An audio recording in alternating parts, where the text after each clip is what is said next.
Good morning, Algebra 2 students. We're going to continue with solving radical equations today, and I have a new sheet for you with some different equations than the ones you worked on last week, and let's get to it. So these ones that at the top here are equations that are technically radical equations, but they look a little different. They are going to have rational exponents in them. You might remember from earlier in chapter 6 that a rational exponent is an exponent that is a fraction basically, and the denominator of that exponent implies that that is the there's a root of what whatever your base is. In other words, let's look at this first example. This says 3x plus 4 to the 2/3 power plus 4 equals 20. That really means the cube root of 3x plus 4 squared plus 4 equals 20. In other words, this 3 here implies a cube root. So that's a radical equation. Because this is a radical expression right here, it's just written in exponent form.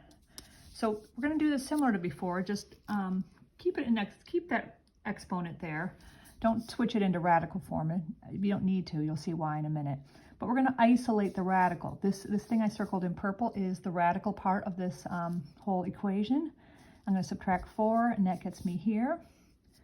Then now I've got this isolated. I'm going to raise both sides to the 3/2 power.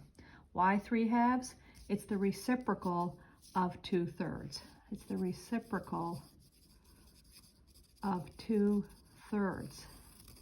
Okay, that's why I'm using it. The 2/3 is right here. By doing that, you get 3x plus 4 all to the 2/3, which was already there, raised to the 3/2. I have a new set of parentheses. You would combine these exponents by multiplying using exponent rules, and that whole exponent is going to become 1 because it's 6/6, and that makes this 3x plus 4. You can't do that to the left side without doing it to the right side of the equation. You can't just magically raise it to a new power without compensating somehow. So we're going to raise 16 to the 3/2. That gives us square root of 16 cubed using exponent rules. Remember, the bottom is the root, the top is the power. And that all simplifies to 64. So I have 3x plus 4 equals 64. 3x equals 60 by minusing 4, and I get x equals 20. You should not say that's the answer without checking it. So my check is over here. I put 20 into the original equation, and I have 60, 3 times 20 plus 4, all raised to the 2/3. 8 plus 4 equals 20. My question is, are these equal? So simplify the left. You get 64 to the 2/3 plus 4 equals 20. That can be replaced in radical form to help me evaluate it. Eventually, 64 to the 2/3 becomes this 16. You have 16 plus 4 equals 20. And going off the page a little, but you can see that 20 equals 20. Sorry, my filming thing is, there we go. So that works. Therefore, this is my answer. Please check your answers in radical equations. You can pick up extraneous roots when you raise both sides to a power, and you need to check your answers. Some of you did not check your answers on last week's homework, and you told me that extraneous roots were solutions, and they are not. You need to check. Check your answers in the back of the book, and also just check your answers before you do that, so you get in that habit, and you won't lose points on quizzes and tests if you tell me an answer is an answer when it's not. Okay, next problem. I'm going to move my camera a little bit here. There we go. Similar, this problem has a rational exponent at the beginning. It's only, when I say isolate the radical, I circled that in purple. This 3 is not part of the radical because there's no parentheses saying it's raised to the 4/3. So when I say I want to isolate it, I want to get that 3 out of there. And it's not raised to the 4/3, so I can just divide it out. It's just a 3. It's not 3 to the 4/3. So I divided it out, and I get x to the 4/3, and I have to divide 3 out of 16 at 48, and I get 16. Now I've got this isolated, and I'm going to raise both to the 3/4 power. Why did I choose 3/4? It's this reciprocal of 4/3. That makes the whole left side become x, but the right side I have to evaluate. And I get 4 through to 16 raised to the 3rd. and that all simplifies eventually to 2 cubed, which is x equals 8.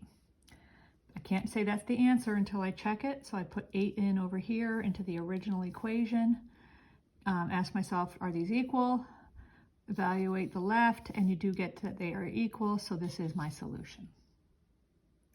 So you'll have a few homeworks like these where your goal is to, well, solve, but along the way you're going to isolate the expression that has, where the x is raised to a rational exponent, and do this important step where you pick the reciprocal to get rid of it.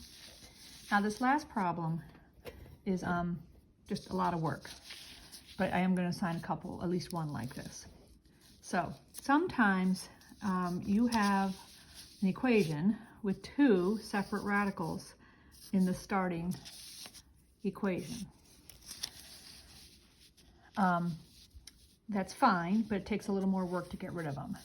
You cannot, if I tried to mush these together in the beginning, by let's say I said, I'm going to minus this radical from both sides, I can't combine it with this radical because they don't have the same radicand. The only way you can combine radicals is if they have the same, when you're adding or subtracting, is by combining, if they have the same radicand, and then you add the numbers in front. So these cannot be combined by minusing one from both sides and combining them, so that won't get us anywhere. Even if you said, well, I'll just multiply one of these into both sides because I can multiply radicals with different radicands, you would have to multiply. This -2 causes a problem because it's got to be multiplied by whatever you choose to multiply into both sides. So really, you just can't combine those in the beginning and have it be a useful step. What you do need to do is just get rid of one of the radicals at the beginning by isolating it and raising to the appropriate power. This radical already is isolated or alone on the right side there. So we're just going to go ahead and square both sides, and you'll see this one's going to go away, the x squared of x minus 2. So in green here, I'm showing squaring both sides. The right side becomes x minus 2 because when you square a radical, you just get what's under the radical. But the left side you have to be super careful with because you are squaring a binomial. It's square root of x plus 6 minus 2. This side really means this. You're not squaring these things individually.